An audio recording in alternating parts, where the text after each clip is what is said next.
प्यारे दोस्तों, आज हम आपको एक ऐसी शादी के बारे में बताएंगे जिसे सुनकर आप सब हैरान हो जाएंगे और सोच में पड़ जाएंगे।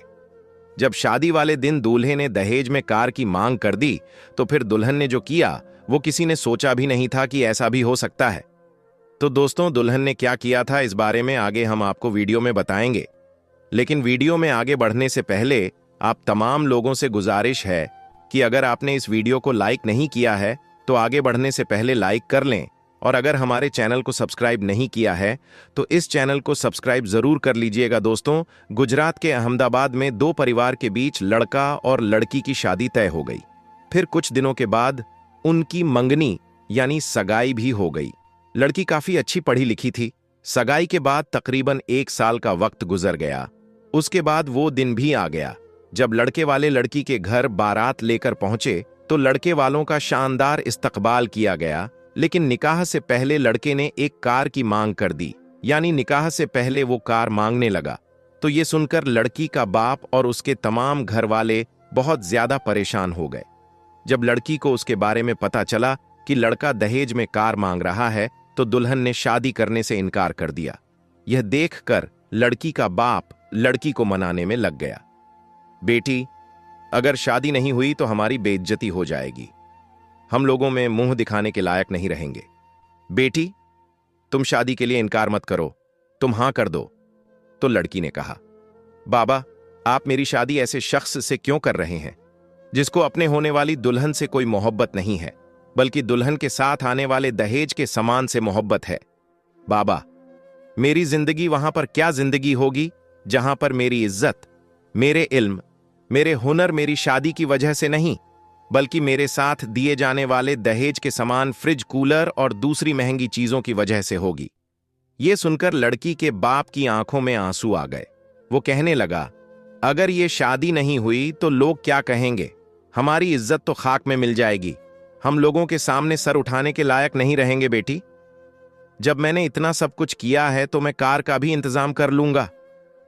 बस तुम शादी से इनकार मत करो। दोस्तों, वह लड़की अपने बाप की आंखों में आंसू देखकर आखिरकार शादी के लिए तैयार हो गई।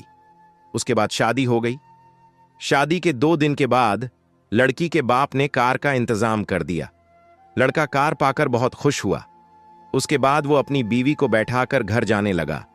रास्ते में वो गाड़ी बहुत स्पीड में चला रहा था और गाड़ी में म्यूजिक भी फुल बज रहा था।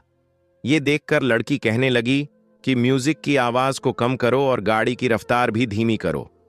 यह सुनकर लड़के ने कहा, मुझे काफी टाइम हो गया है अपने दोस्तों की गाड़ी चलाते हुए। आज पहली बार अपनी खुद की गाड़ी चला रहा हूं। मेरी खुद की औकात नहीं थी कि मैं एक कार भी खरीद सकता, इसलिए मैंने तुम्हारे बाबा से इस कार की डिमांड की और तुम्हारे बाबा ने दे भी दिया। इसलिए आज मैं बहुत खुश हूं। दोस्तों, वह आपस में बातें करते हुए चले जा रहे। इतने में उसका ध्यान भटका और सामने एक भिखारी आ गया। उसकी टक्कर लगने वाली ही थी कि लड़की जोर से चिल्ला उठी। लड़के ने तेजी से गाड़ी की स्ट्रिंग घुमाई और एक्सीडेंट होने से बच गया। लड़के ने गाड़ी को रोका और गाड़ी से उतरकर गुस्से में जोर जोर से उसे भिखारी को डांटने लगा। लड़के के मुंह में जो कुछ भी आ रहा था वह भिखारी को बोल रहा था। लड़के की हरकत को देखकर उस लड़की को बहुत बुरा लगा। लड़की गाड़ी से नीचे उतर आई और उस भिखारी के पास जाकर उसको उठाया तो उसको पता चला कि वो भिखारी अंधा है। उसके बाद उस लड़की ने उस भिखारी को बताया कि बाबा, हमारी नई नई शादी हुई है, हम दोनों आपस में बातों में मशगूल थे, इसी वजह से हमारा जहन भटक गया, आप हमें माफ कर दें। उसके बाद लड़की ने उस भिखारी को अपने पर्स से 100 रुपए निकाल कर दिए और कहा, बाबा, आप हमारी तरफ से इस पैसे से मिठाई खरीद कर खा लीजिएगा।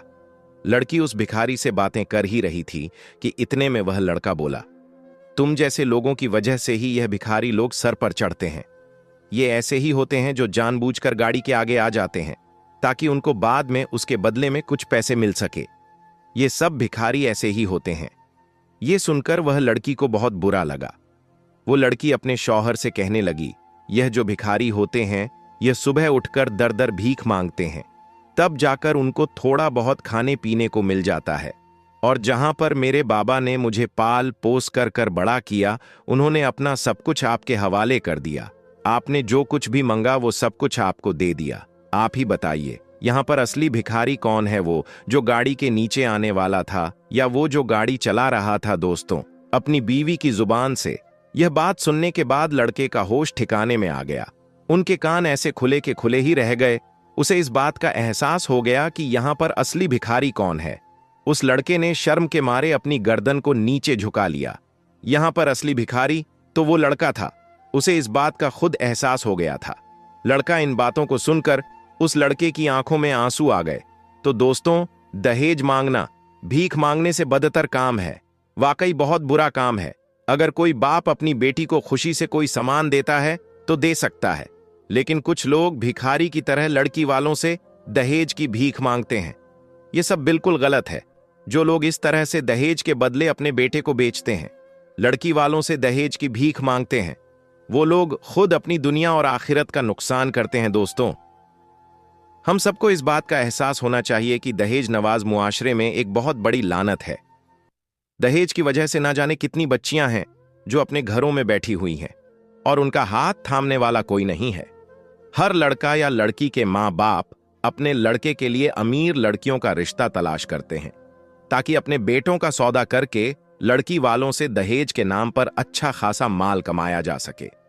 आप जानते हैं कि दहेज मुआशरे में एक बहुत बड़ी लानत का नाम है, जिसकी वजह से न जाने कितनी बच्चियां घर बैठी बूढ़ी होती जा रही हैं, या फिर दहेज की वजह से उन्हें ससुराल में मार दिया जाता है, या वो तंग आकर खुदकुशी कर लेती हैं।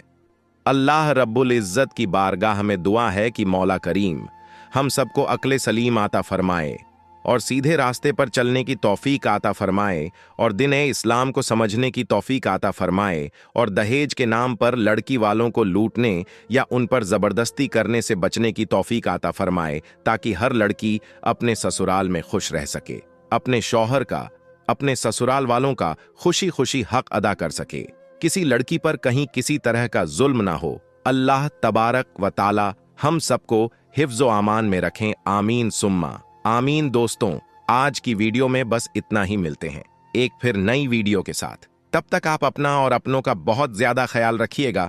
अस्सलामु अलैकुम। अल्लाह हाफिज।